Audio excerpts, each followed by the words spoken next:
आज हम लोग देखने वाले हैं D9 Microsoft Office word video. और इस वीडियो में हम लोग देखेंगे चार्ट के बारे में। चार्ट एक ग्राफिकल इंटरफेस है जिसमें एक्स और वाई एक्सिस होते हैं, और एक्स और वाई एक्सिस के बीच में हम लोग किसी भी टेक्स्ट किसी भी डेटा को रख करके एक इंटरफेस तैयार करते हैं, और उसे बोलते हैं हम लोग चार्ट। चार्ट की बात करें तो चार्ट भी बहुत तरह के होते हैं, जैसे कॉलम होते हैं, लाइन चार्ट होते हैं, पाई चार्ट होते हैं, बार चार्ट होते हैं, एरिया चार्ट होते हैं, एक्स वाई चार्ट होते हैं, स्टॉक चार्ट होते हैं, इंटरफेस चार्ट होते हैं, रडार चार्ट होते हैं, और कॉम्बो चार्ट होते हैं। सभी के स्पेसिफिकेशंस अलग अलग हैं। सभी के स्पेसिफिकेशंस की अगर मैं बात करूं तो वर्क भी सभी अलग अलग करते हैं। बट यहाँ पर यह है कि बेसिक मैंडेटरी है। अगर बेसिक चार्ट को अगर आप अच्छे तरीके से सीख लेते हैं तो आपको एडवांस समझने में ज़्यादा टाइम नहीं लगेगा। तो सबसे पहले हम लोग स्टार्ट करते हैं बेसिक चार्ट इंसर्ट करने के लिए। और बेसिक चार्ट को जैसे ही इंसर्ट करते हैं तो इसके बाद एक एक्सेल फॉर्मेट ओपन होता है जिसमें हम किसी भी डेटा को इंसर्ट करके उसके बाद चार्ट को मॉडिफाई करते हैं और एडिट करने का काम करते हैं। जैसे यहाँ पर हमने चार्ट को देखा, ओपन किया, ओपन करने के बाद अब कोई एक चार्ट को चूज कर लेते हैं। जैसे मुझे कॉलम चार्ट चाहिए तो कॉलम चार्ट में आप देख सकते हैं बहुत तरह का चार्ट है। एक फर्स्ट चार्ट टाइटल है, यहाँ पर इस तरह का भी चार्ट ले सकते हैं, ऐसा भी ले सकते हैं, ये भी ले सकते हैं, ये भी ले सकते हैं। सभी चार्ट का स्पेसिफिकेशन अलग है। वर्क वही करेंगे जो आप डेटा देंगे, उसी के अकॉर्डिंग वर्क करेंगे। और डेटा भी न्यूमेरिक डेटा होना चाहिए, ये नहीं कि आप जो है इसे स्ट्रिंग में डेटा दिया या कैरेक्टर डेटा देंगे तो ये वर्क करेंगे। न्यूमेरिक डेटा होने चाहिए जिसमें ये वर्क करेगा। स्मार्ट आर्ट में हमने देखा था कि न्यूमेरिक डेटा दे दें या कैरेक्टर वाले डेटा दे दे, सभी में एक तरीके से वर्क, एक ही जैसे वर्क करते थे। बट यहाँ पर ऐसा नहीं है। यहाँ पे एज ए रिस्पेक्टिवली यहाँ पे बात करूँ तो एक्स और वाई एक्सिस में अगर आप ग्राफ बनाते थे तो जिस तरह से न्यूमेरिक वैल्यू का यहाँ पर इनपुट करते थे, इसी तरह से यहाँ पर भी पुट करने हैं। बशर्ते यहाँ पे बदलेगा और चेंज क्या होगा तो ग्राफिकल इंटरफेस चेंज होंगे। जैसे आप कॉलम देख रहे हैं तो कॉलम में क्या हो रहा है, ग्राफिकल इंटरफेस चेंज हो रहा है। आप जो देख रहे हैं ग्राफिकल इंटरफेस चेंज हो रहा है। जैसे हम यहाँ पर इंटरफेस को चेंज करते हैं, ग्राफिकल इंटरफेस चेंज हो गई है। एक और है, इसे अगर मैं क्लिक करता हूँ तो और ग्राफिकल इंटरफेस चेंज हो गया। अगर इसे मैं ले रहा हूँ तो ये ग्राफिकल इंटरफेस चेंज है। अगर इसे मैं ले रहा हूँ तो ये भी ग्राफिकल इंटरफेस चेंज है। अगर मैं लाइन को ले रहा हूँ तो ओनली फॉर लाइन को ये शो करेगा, वो भी अलग अलग तरीके से। तो यहाँ पर कुछ नहीं है, सिर्फ और सिर्फ ग्राफिकल इंटरफेस को चेंज करेंगे, बाकी सारे एक तरीके से वर्क होंगे। कुछ अलग होंगे तो वो होंगे कम्बो। कम्बो में क्या होगा, दो ग्राफिकल इंटरफेस को एक साथ हम लोग वर्क करने का काम करेंगे तो वो हो जाएगा हमारे लिए कम्बो। अब यहाँ पे बात करता हूँ, फर्स्ट में मैं बेसिक को लेता हूँ कॉलम। कॉलम की बात करूँ तो कॉलम में मुझे ग्राफिकल इंटरफेस एक बेसिक ही ले लेते हैं और यहाँ से ओके करते हैं। जैसे ही ओके करेंगे एक एक्सल सीट ओपन होगी। एक्सल सीट ओपन होगी क्यों? क्योंकि हम जहाँ पर भी अपने वैल्यू को इनपुट करेंगे वो एक्सल सीट ही होगी। जैसे अब आप देख सकते हैं यहाँ पे कैटेगरी 1, कैटेगरी 2, कैटेगरी 3 और कैटेगरी 4। यहाँ पर आप देख सकते हैं, यहाँ पर है कैटेगरी 1, 2, 3, 4। तो इस तरह से 4 कैटेगरी है। यहाँ पर भी 4 ग्राफिकल इंटरफेस कैटेगरी है। यहाँ पे सीरीज 1 की बात करें तो सीरीज 1 में हर एक का अलग अलग वैल्यू दिया हुआ है। सीरीज 2 में हर एक का अलग अलग वैल्यू दिया हुआ है। सीरीज 3 में हर एक का अलग अलग वैल्यू दिया हुआ है। और सभी वैल्यू का अलग अलग जो है यहाँ पर जो है सो चार्ट बन करके तैयार है। जैसे मैं यहाँ पर 2 को यहाँ पर चेंज कर लेता हूँ, ये 2 है तो ये 2 को अगर मैं चेंज करके 4 कर दूं तो 4 के अकॉर्डिंग देख सकते हैं यहाँ पर जो है सो 4 के अकॉर्डिंग ये चेंज हो गया है। जैसे आप देख सकते हैं 2 था यहाँ पे, अगर जैसे ही मैं 4 करता हूँ यहाँ पर देख सकते हैं यहाँ पर चेंज हो गया है। नेक्स्ट अगर मुझे इसे चेंज करना है तो इसके लिए क्या करेंगे, तो यहाँ पर आएंगे, कैटेगरी 2 है तो कैटेगरी 2 में अगर हम आते हैं तो कैटेगरी 2 में आने के बाद कहाँ पर है, तो इस लाइन में है कैटेगरी 2 में।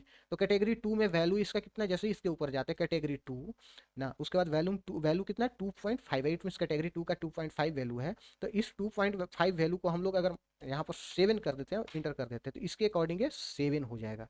तो इट मीन्स देख सकते हैं यहाँ पर चेंज हो गया। जैसे फर्स्ट पहले जो था ऐसे था। नेक्स्ट अब जैसे ही जो है सो इसे वैल्यू को चेंज करते हैं, चेंज ऑटोमेटिकली हो जाता है।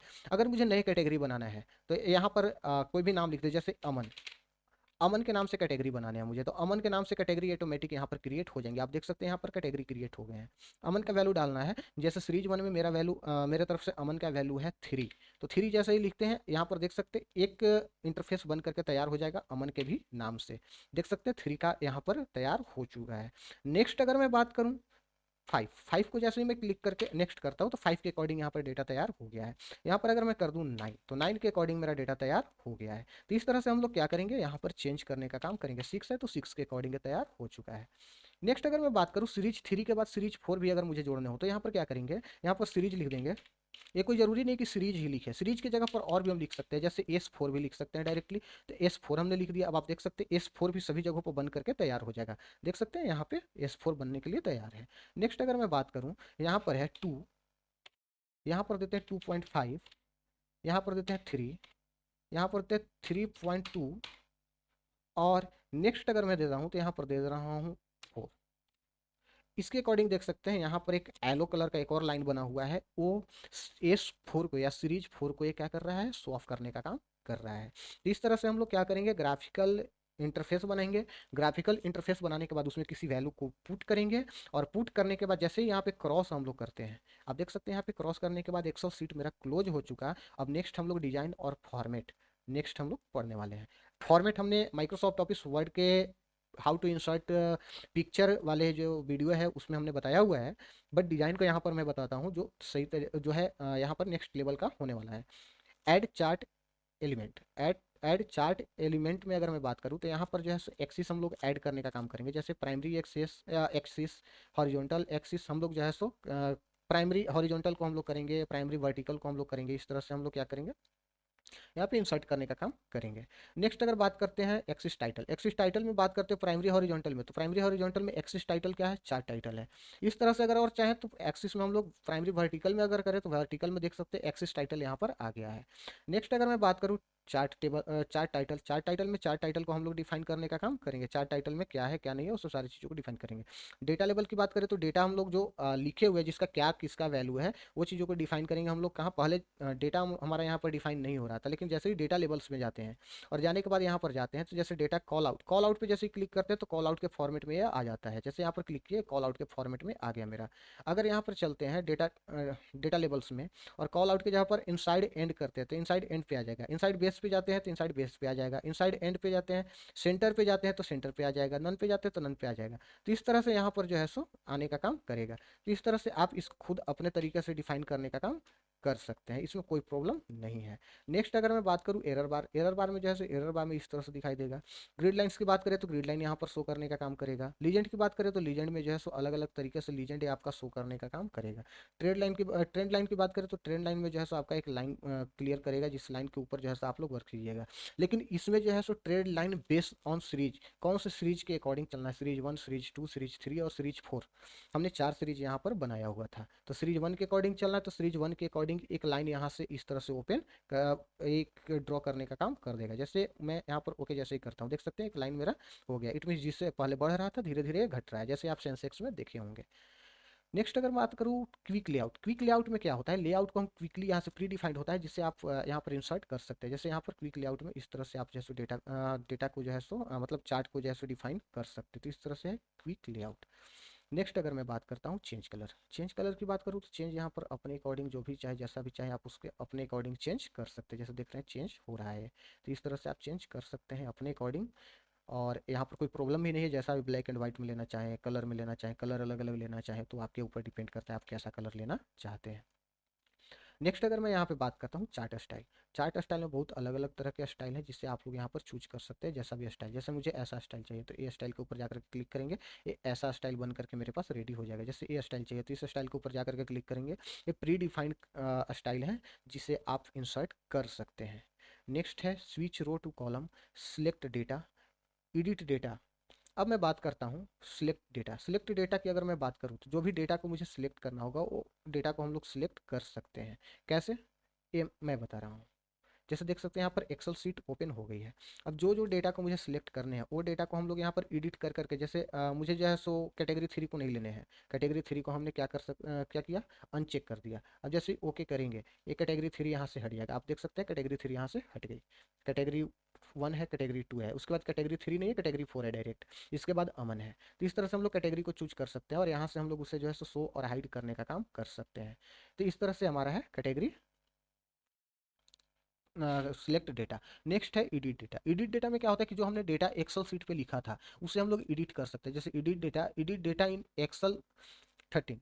इट मीन्स क्या होगा कि ये एक्सेल का पूरा विंडोज ओपन करेगा और ये एक्सेल सीट को केवल ओपन करके आपको वर्क करेगा। जैसे एडिट डेटा पे क्लिक करते हैं तो जैसे ही यहाँ पर क्लिक करेंगे एक एक्सेल सीट ओपन होगा और उस एक्सेल सीट पे हम लोग वर्क करने का काम करेंगे और यहाँ पर हम लोग डेटा को फिर से सुधारने का काम करेंगे। तो यहाँ से देख सकते हैं एक्सेल सीट ओपन हुआ है। नेक्स्ट अगर मैं बात करूँ यहाँ पे एडिट डेटा इन एक्सेल 13, तो यहाँ पर एक पूरा पूरा विंडोज को ओपन करने का काम करेगा और विंडोज को ओपन कर करके वहाँ पर जो है आपको डेटा को एडिट करने को बोलेगा। तो इस तरह से आपका हो गया, देख सकते हैं ये एक्सेल विंडोज को ओपन कर दिया। जैसे देखिए आपका विंडोज था, विंडोज को ओपन करने का काम कर दिया। इस तरह से आपका विंडोज ओपन करके डेटा को एडिट करने को बोलेगा।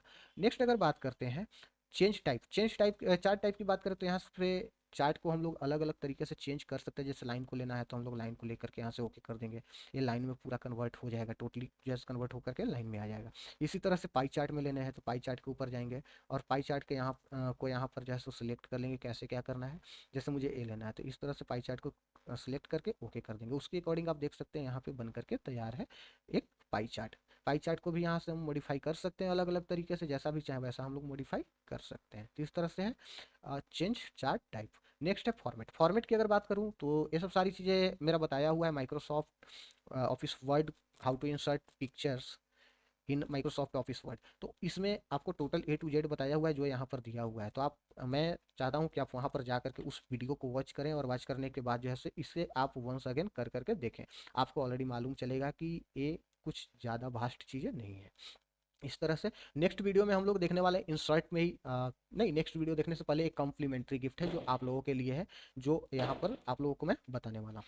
नेक्स्ट है स्क्रीनशॉट। स्क्रीनशॉट की अगर मैं बात करता हूँ तो स्क्रीनशॉट में क्या करता है, जो भी विंडोज आपका ओपन होता है या स्क्रीन जो भी डिस्प्ले पे आपका ओपन होता है उसे क्या करता है, स्क्रीनशॉट लेने का काम करता है। जैसे माइक्रोसॉफ्ट ऑफिस डे 9 वीडियो है, इससे स्क्रीनशॉट लेना है तो इसके ऊपर जाकर के क्लिक कर देंगे, स्क्रीनशॉट ऑटोमेटिक हो करके पेज के ऊपर आ जाएगी। मुझे कुछ करने नहीं है, वहां पर जाने हैं और जाने के बाद यहाँ पर जाने हैं और यहाँ पर जो भी विंडोज ओपन रहेगा यहाँ पर ये दिखाएगा और दिखाने के बाद सिर्फ उस पर क्लिक कर देना है, ये ओपन हो जाएगा। तो इस तरह से यहाँ पर स्क्रीनशॉट होकर के मेरे पेज के ऊपर आ गया है। अब जैसे देख सकते हैं आप, यहाँ पर एक और लेना है तो यहाँ पर दूसरा है तो इसे भी ले लेंगे। अब यहाँ पर जैसे ही करते थे एक फॉर्मेट होता है, जैसे how to insert picture in Microsoft Office Word, उसमें मैंने ये सारा कुछ बताया हुआ है कि सारी चीज़ों का वर्क क्या है। तो ये मैं दोबारा बताने वाला नहीं हूँ, वहीं से जा करके आप देख लें। नेक्स्ट अगर मैं बात करूँ यहाँ पर, तो नेक्स्ट वीडियो में हम लोग देखने वाले हैं लिंक के बारे में, हाइपरलिंक, बुकमार्क और क्रॉस रेफरेंस, जो बहुत ही ज़्यादा इंपॉर्टेंट होने वाले हैं आपको।